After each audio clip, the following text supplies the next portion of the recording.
Welcome, traders, to another update with this weekly outlook. We're going to take a look at a few things. Firstly, I did post last week, Friday, with these over the weekend, and I said that there's going to be an interesting open to the Sunday open. It is, in fact, very interesting. There's been a lot of news coming through between Friday close until now. Let's go ahead and take a look and see what's moving the market. See you in a bit.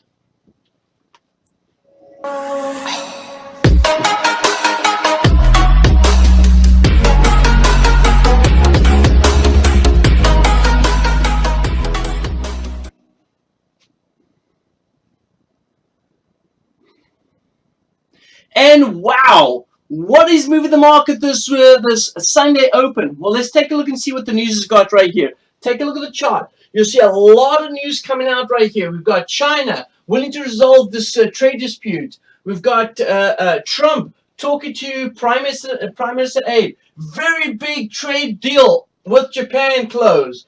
We've got Kearney speaking out here.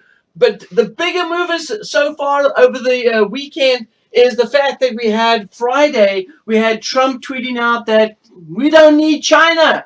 Forget it. Let's move on. But you know what? China is still willing to go ahead and negotiate. So what is the market doing so far? Well, let's take a look over here. This is a Euro Aussie. Euro Aussie jumped this evening at the open, and we had this big spike to the upside, as you can see right here. Big spike to the upside. Did it hold? The answer to that is no, it's not holding. Why? Because this is a down AB move. We're looking for price to move further down south. Listen here. This is the prediction for the Aussie, or at least the Euro Aussie. Here it is, and it's still intact. We have not moved out of this. Check this out. We're still expecting price on the Euro Aussie to work its way back to the trend line. When it breaks that trend line, and it will, it's going to go all the way down here. 2,700, and I'm going to say plus. That means we could get more than 2,700 but move on this particular pair. Very exciting about the way things are setting up right here. Now, traders, what is the opportunity this week? Oh, we got to wait. Let's get confirmation first. Look here, I'm excited about this, right? But I also realize that I need to be a little bit more patient on this, because the way the market's set up right here, we see a lot of things happening. We see bearish sentiment. Here it is right here. Bearish sentiment. We're waiting for a confirmation of the bears to take control of the direction. I'm going to wait it out. Be patient enough, because there's a lot of pips down here. I just want to make sure that I'm getting in on the right side of the trend. Got to wait for confirmation. Now, this may take a day, maybe 2 days, maybe by Wednesday. Give us the confirmation we need. But between now and Wednesday, stay tuned. If you haven't subscribed to this channel, subscribe right now, because when I post, you want to know about it. Now, check this out. We're going to go ahead and watch the Euro Aussie. Let's move to another currency pair that's the markets are moving, and that is the I'm going to go to the Euro JPY. Take a look here. The daily. This has to be exciting news. Look at this candle. Now listen here. I'm giving you the quick inside scoop of what's going on right here. Forget about all the data, because the data right here is reporting that we're heading to a support level. This indicates that the market's holding at a support level. We were in a bit of range bound trading. Price tried to break through that range. It hasn't done that. And if we continue to hold, this is the daily. If we continue to hold, we see price go back up again, and we're looking for price to continue to rally. And you saw the news right here, it says that China willing to resolve trade dispute. All right, so which means that everything that Trump's tweeting out there may be creating some sort of mayhem in the market, but it's at least getting people's attention.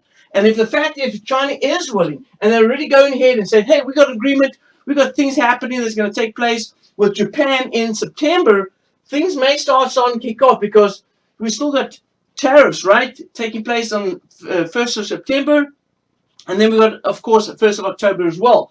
They want to resolve the trade agreement. It's going to come into play. When it does, we're going to start seeing money out of Swiss franc, JPY, All right, we're going to see money out of those two currency pairs. At the moment right now, it's a safe haven. It's where everyone's running to right now. Anytime we see any sort of dispute with trade agreement with China and the US.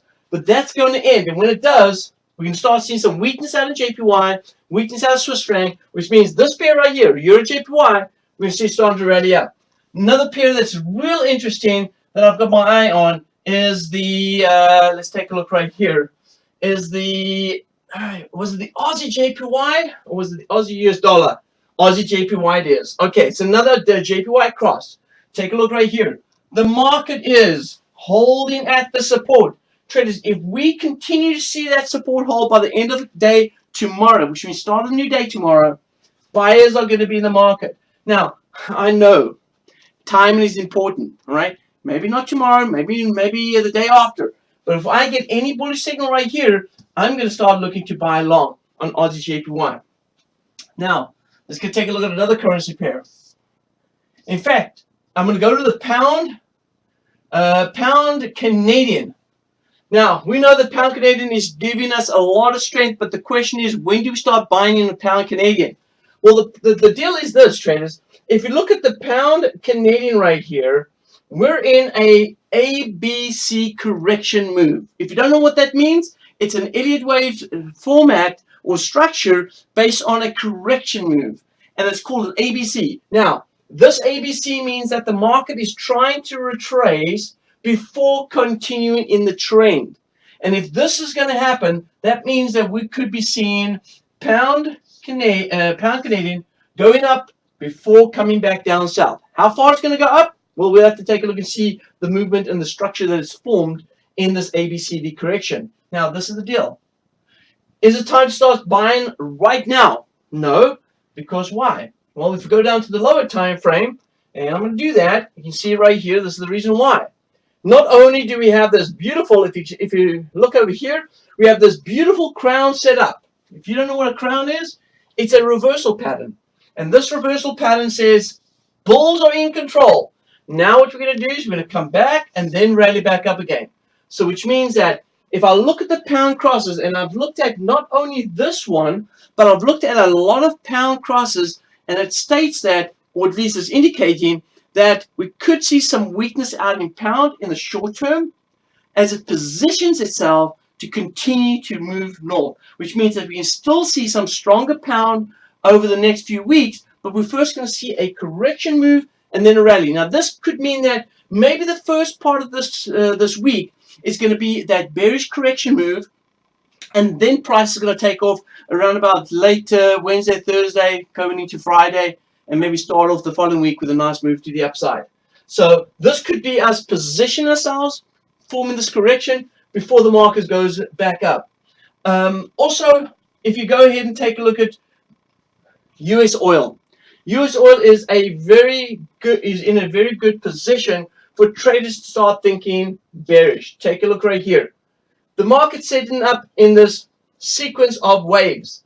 And I'm using smarttrader.com, which is a trading platform, and I'm using a tool called Smart Waves. And this tool identifies the sequence, the Elliott wave sequence that we want to go ahead and trade in. Because remember, traders, we always want to be on the right side of the trend. And the reason why you want to be on the right side of the trend is because when the market starts taking off, that's where the money's at. That's where the smart money's at.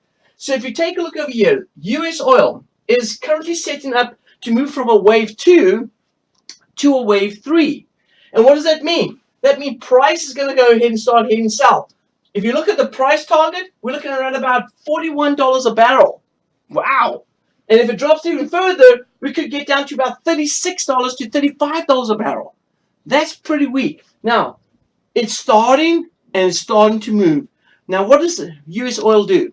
It affects the Canadian dollar. The Canadian dollar is going to be extremely weak if this continues, and which it is, which means if you go back to the pound Canadian right here, and we take a look at the charts, listen here, traders, if we see any sort of recovery move right here, then price is going to start rallying up, and it's going to be a really sharp move if we have strong pound and weak Canadian dollar. It's going to just ignite this move to the upside, and that's going to be a nice little move for traders to get into.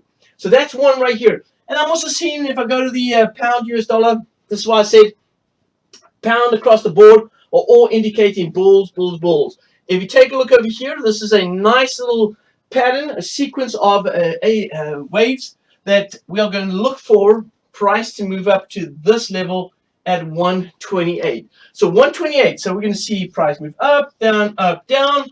Then at that point, we may start thinking bearish. Now, if I look at this wave sequence right here, it looks like we could get to mid part of October, and that is going to be back up at 128. And then, of course, what happens on the 31st? We have Brexit, right? Brexit news, and Brexit news could mean market's going to go in and change the direction of buy. So a lot of interesting things happen right now. If we look at the data this week, all right, and I'm going to go ahead and pop the data up. The data this week doesn't look too confusing enough for us to get too concerned about. I think the only big price move that we're going to see this week, maybe GDP coming out. It's quarterly data. We're going to see that. Obviously, we're going to get some business confidence out in New Zealand. I would also pay attention to that. This might be a slight bit of volatility in the Canadian crosses as well as US. We got the G7 meeting that's taking place over the weekend. Of course, then day 3 tomorrow.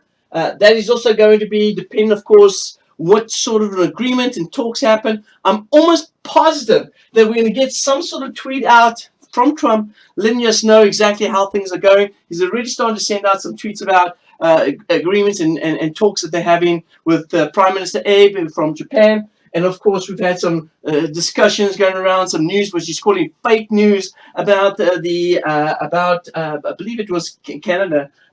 So we're getting a lot of news coming across the board that we need to pay attention to. So what are we going to focus in on this week? Well, we're going to focus on the technicals.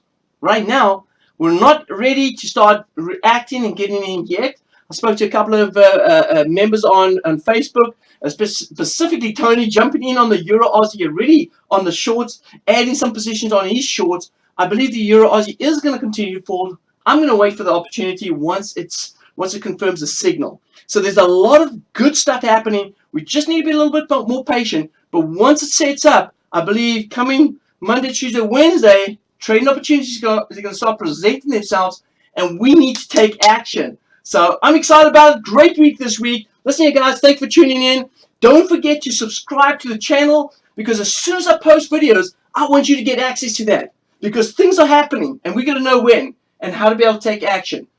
This is Epic Big Dog, and I'll see you in the next video.